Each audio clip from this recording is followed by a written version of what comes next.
First aid priorities and emergency scene management. In first aid, you want to make sure that you're doing certain things or prioritizing certain things because death is bad and preventing death is good. Speaking of which, the first thing you want to make sure that you do is prevent your own death, the death of the responder, or your own injury. If you're injured, if you are at risk in the middle of doing first aid, now two people need first aid. Now things are complicated. So the first thing that you want to do is make sure that you aren't in danger. Okay, once you're good with that, you want to focus on the casualty. As far as the casualty is concerned, we got three priorities. One, we want to preserve their life or try to save their life as best we can.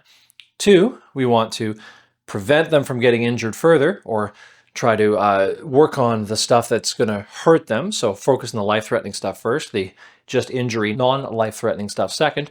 And then third, you want to do what we refer to as promoting recovery. So when people get injured, they're not just injured for 10 minutes, right? The first aid might be the first 10 minutes, but they still have to heal from this in the long term. So as long as you've made sure that they're not going to die and worked on that, and then you've made it so they can not get injured further, maybe there's something else you can do to help them cover better in the long term.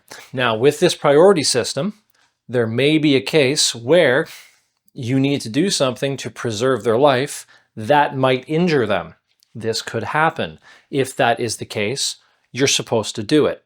And the Good Samaritan stuff we talked about in this video will explain about how you're kind of protected for that. An example of this, though, might be, let's say you're doing CPR on somebody, right? We have someone on the ground, we're doing CPR, and you break their ribs. So their ribs break because you're applying all this force directly on their chest. But you're doing CPR, they weren't breathing. If you don't do the CPR, they just die. If your ribs are broken, it doesn't really matter if you're dead. And that's the most obvious example that's usually given for this. Another one would be head and spinal injuries. Someone has a head or a spinal injury, they're on the floor. You shouldn't generally move them. That could paralyze them, cause permanent injury. But for whatever reason, there's a hazard nearby that's going to fall on them. They're bleeding massively and you got to rotate them to get to the bleed to bandage it or they'll bleed to death. They can't breathe. They're face down in a puddle. They're not breathing. You got to move them. You got to move them. Their life's in danger. You got to move them. Sometimes you just got to move them. And that's basically the idea. So look, you've got to preserve life, prevent further injury, promote recovery sort of system. If you need to do something that kind of violates the lower tier to help the higher tier, that's what you do. Now, emergency scene management. Emergency scene management is this kind of structured framework that first aid works within to help you go through basic steps to figure out what you're supposed to do and kind of resolve the situation as easily as possible. When an emergency happens, most people don't rise to the occasion and magically just know how to do things. Most people will kind of just sort of pseudo-panic and fall into whatever they were trained into. People don't rise to the occasion, they fall into training. And by having a more rigid structure that you've kind of hammered in to your muscle memory as best you can, when you kind of go on autopilot, you autopilot into doing steps and then helping them and kind of doing this preserve life, prevent further injury, promote recovery thing automatically. So there are 4 steps or stages in emergency scene management. You've got the scene survey, you've got the primary survey, you've got secondary survey, and you've got ongoing care. The point of the scene survey is to make sure that the first aider is protected, basically, to protect yourself, and to make sure that all of the other stuff that you're concerned about before you just focus in on that casualty have been handled. That's the basic point of that. The point of the primary survey is to deal with all the life-threatening stuff. So all that preserved life stuff, the primary survey identifies it and starts dealing with it right away. The point of the secondary survey is to deal with some life-threatening stuff, but generally speaking, the secondary survey is just going to pick up that prevent further injury style stuff. And then the point of ongoing care is you've identified everything already. You've already figured out what you need to know. You care for them ongoingly. Ongoing care isn't really explored much in first aid. It's mostly just kind of implied. That's basically for emergency scene management in a nutshell. We'll do a walkthrough, start to finish of it, showing you it in its totality with scene, primary and secondary survey, with a bit of explanation while it's going on, so you can see some examples. And then throughout this, in many of the things that we'll show in these videos, we'll end up skipping this and focusing on just the actual, like in bandaging, the actual bandage. But these steps are always done in every case. And we'll have more examples too with it included or not included so you can see the difference. Demonstration of emergency scene management. So we're going to walk through start to finish. A standard case of this, we're going to do the whole scene survey, primary survey, secondary survey, and then ongoing care. They're going to have nothing wrong with them, but we're going to go through the steps so you can get an idea. There might be a bit of pausing in between to help emphasize this is what we're doing here, this is why. And we can probably add some text and post for reminders for people. Okay, start of emergency scene management. You've got the scene survey. You walk in the room, you figure out what's going on, take charge. I'm the one that's going to be helping out. That's great. Figure out if someone else can help you. Hey, can you come help me with this? Someone seems to be injured and I don't want to do this alone. Call out for help. Help, help, help, whatever. You're figuring that out. You're trying to get somebody to help you out. Great. You want to know two things. First, you want to, one, get consent, and two, you want to find out a history of what happened. So, hey, I know first aid. Can I help you? What happened here? That sort of thing. Then you're going to want to, if they didn't get any sort of response from them, you're going to want to check responsiveness and see if they're dying or sleeping, if they're not giving you anything. Once again, as a reminder, the whole point of the scene survey, the big point of it is to make sure that you don't get injured. So this whole time, you want to be making sure that you're not going to trip over anything or be dealing with any sort of hazards that are going to get in your way. Okay, having said that, please lie down on the floor for a demonstration. Once again, we've walked in. Oh no, oh dear. Oh no, oh dear. I'm helping. Hey, I know first aid, can I help you if you want? They're asleep. Okay, they're not saying anything. I'm concerned. Does anybody know what happened here? I'm alone. Darn. Help! Can someone come help me? I'm alone in the building. Okay, gotta get my phone ready. Hello? Are you okay? They do not seem to be okay.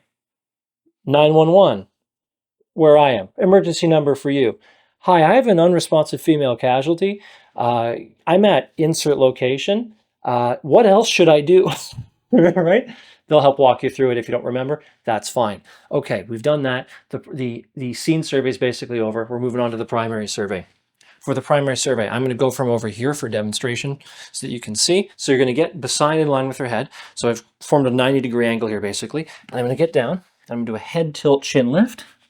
1, 2, 3, 4, 5, 6, 7, 8.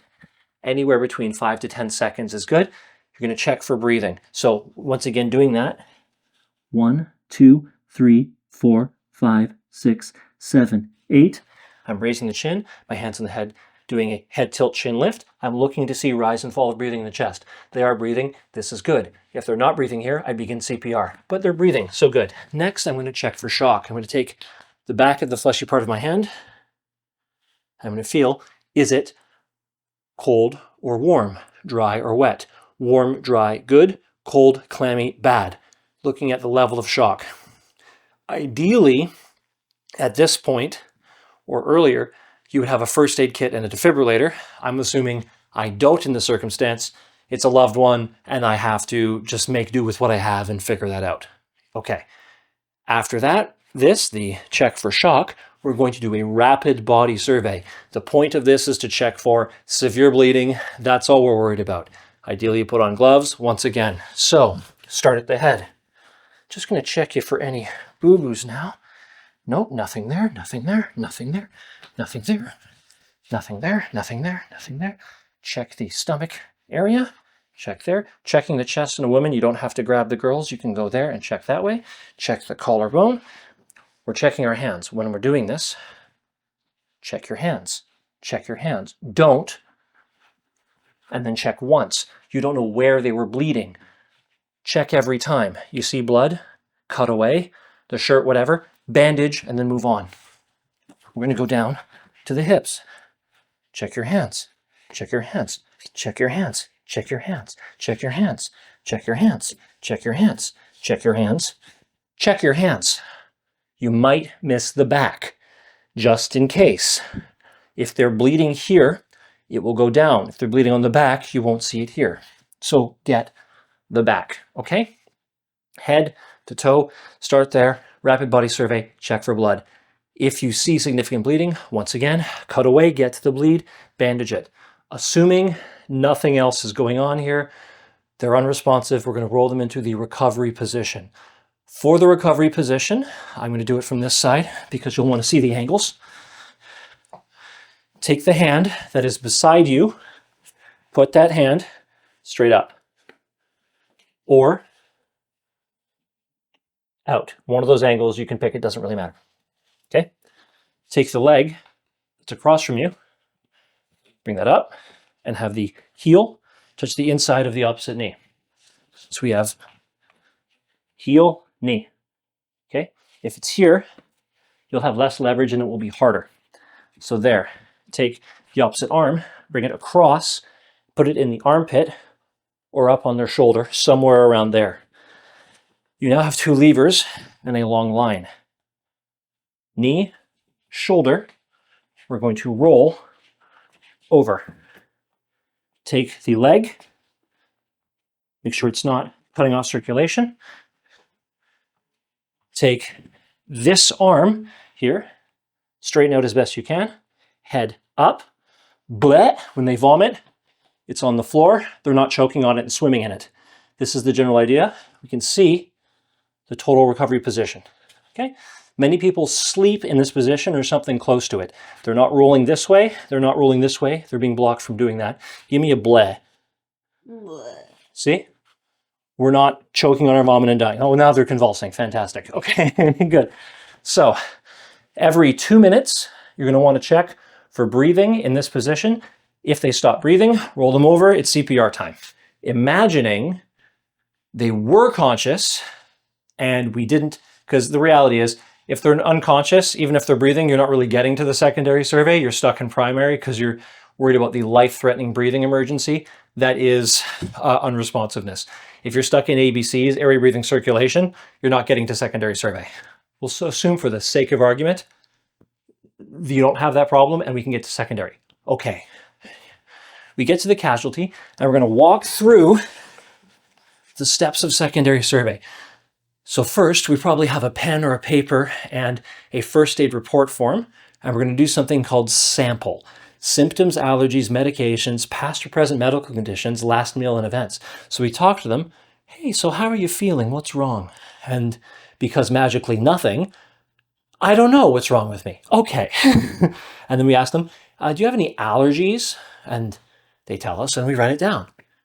Are you on any medications? Are you taking any medications a doctor might need to know? And you write it down. Do you have any anything? So I see you had an injury there.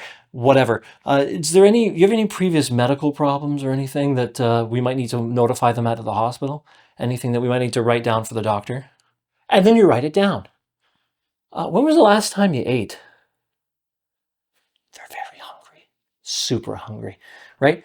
This is actually an important question because if you need to go into surgery and you have something in your stomach, it can come up and you can choke on it. So you need to record the last time they ate. If it's not an emergency surgery, they're going to want to have them just wait in the waiting room to start for any of that. They'll just have them wait longer because they don't want to deal with a potential complication causing death on the surgical table for something minor. So the last meal thing is actually important, or last intake is important. What happened? How did you get injured? I asked you to lie on the floor. Indeed, that makes sense to me. You write that down. Sample. Okay. After you've done sample, you can then check for vital signs. There's 4. Skin condition and temperature, pulse, breathing, and level of consciousness. This person is conscious. They're conscious. Fantastic. We know that one. We can check for breathing. How's your breathing? How are you doing? Okay. I'm not convinced, but that's okay. You're looking for rate, rhythm, and depth. So how quickly are they breathing? What's the rhythm like? Is it normal? Is it irregular? And how deep is it? For the rate, you can look at how many breaths they're having. You could do this if need to be, whatever. You can look at their chest rise and fall. You can have a watch and count to 30 seconds. Take out your phone, put it on stopwatch, whatever. How many breaths per 30 seconds, multiply by 2. Or if you can't multiply by 2 for whatever reason, then just count for a minute. And then you have the rate per minute because you counted for a minute. Whatever works. So do that, and then we can check for pulse. Now, when you're checking for a pulse, there's 3 locations you can use. You might have to get close for this. We'll find out. So for pulse, the first location would be the radial pulse. A radial pulse is the thumb pulse. So you take two fingers. Don't use your thumb. Your own radial pulse can interfere, and you go right there below their thumb on the wrist. That is the radial pulse. You should feel blood pumping against you when you restrict the flow slightly. Count for 30 seconds. Have a stopwatch, count how many pulses you feel. That's multiplied by 2. That's your BPM, your rate per minute. Yeah, that's pretty much it. Or count for a minute because you don't know how to multiply by 2. That's fine. I only know how to count to 4. Oh no. What happens when I feel 5? It was a great video. Anyways, so we have that. Next, we can check for the carotid pulse. So the carotid is up here basically in the neck. It's not in the jaw. So what we can do is we can go here and we can feel for the carotid. If you don't know where to find the carotid pulse, what you can do, and I'll get closer to a camera for this for you, what you can do is you can take your fingers and you can just put it like everywhere on the side until you feel the thing because you don't know where to find it. Just kind of figure it out. I'd like to say it's in the same place for everybody, but then you find somebody with a larger or smaller neck than you're used to and you can't find the thing. So just figure it out. So we check for carotid. 30 seconds multiplied by 2 or whatever. You only have to do 1 pulse checkpoint. It's just if you can't find one, you can find it somewhere else. If they're talking to you, they have a pulse. Next would be brachial. So we have radial, carotid, brachial. A brachial pulse. We go all the way up the arm here. All the way up the arm there. You're going to go on the underside of the bicep. So you have the bicep muscle. You go underneath. Yeah, you're going to feel that. And then you press in. So we have to go into the bicep, underneath, and then press in and restrict blood flow. And if you're feeling the pulse properly, they'll probably feel their middle and ring fingers tingle a bit. Yes. Yeah, okay. Yeah, because you're cutting off that part of the blood flow. Okay? Once again, 30 seconds, multiply by 2, or count for 60. Okay, so we've done that. And then, of course, we have the skin condition and temperature, which is your standard shock check for skin condition and temperature. They are warm and dry. I am cold and clammy. Yeah. Okay, good. Now you've done that. The last part of the secondary survey is the head-to-toe exam. This is different from the rapid body survey. Please lie. Actually, you can head-to-toe exam. You can head-to-toe exam from a seated position too. We're not checking for blood. We are checking for everything else. You're going to start at the head and you're going to go all the way through the body and try to find a surprise. You don't want to get surprised before you lift and move the person. If, like this, all this stuff happens before bone and joint injuries. If it turns out that you thought they broke their ankle, but they also broke their femur, their upper leg, and then you didn't do a head-to-toe snap, now we have a massive bleed, we got a problem. You're covering all your bases. Okay, so you start at the head. I'm just going to see if all your bones are together. Tell me if anything hurts. All that looks good. All that's together. Hooray. Normally I'd be in front, but then you'd just be looking at my behind and not at the casualty here. Can we see it with GoPro as well? Is that fine? So we're going to check all the bones in the skull and make sure it's all together. We're going to check the ears and see if there's fluid leaking. Check the eyes and see if there's any yellowness, jaundice, etc. Check the nose, see if there's fluid going. Look in the mouth. See if there's any sort of bleeding or whatever, discoloration, you can close. See if there's any sort of weirdness going on there. We're going to feel the collarbones, see if there's anything. Oh, we heard ow. Are we injured? We're going to check there, see if there's anything there. We're going to ask them to breathe in and then breathe out. This is going to be looking for what's known as a flail chest. You'll learn more about that in the chest injuries section. Well, I want to see if multiple ribs are broken.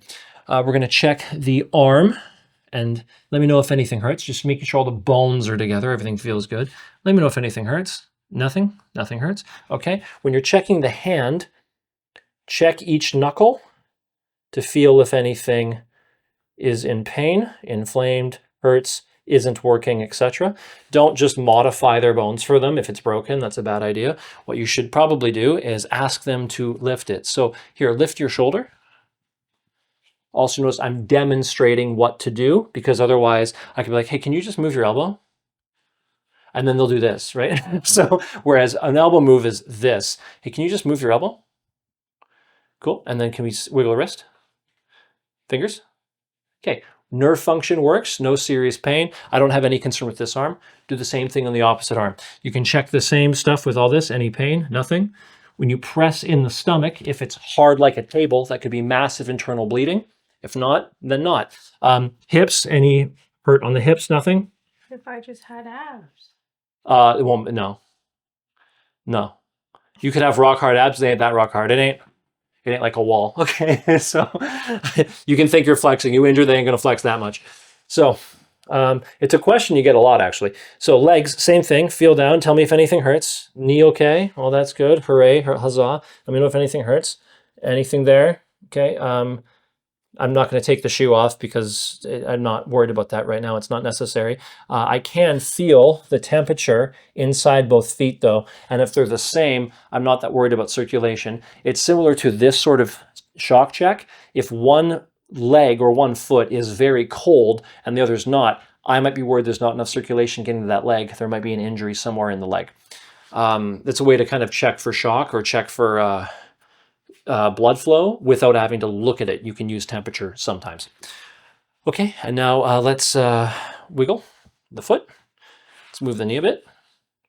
Okay, and then can we move the hip at all? Move the hip, move the hip. Cool, okay. So I'm not that worried about this leg being broken or any of that. All this stuff can move. Frankly, I'm wondering if this person is hurt at all, which turns out they're not because this is a demonstration. So that's the secondary survey start to finish. After that, you care for them ongoingly based on what you discover. That's emergency scene management, top to bottom, whole thing, scene survey, primary survey, secondary survey, ongoing care. Yes.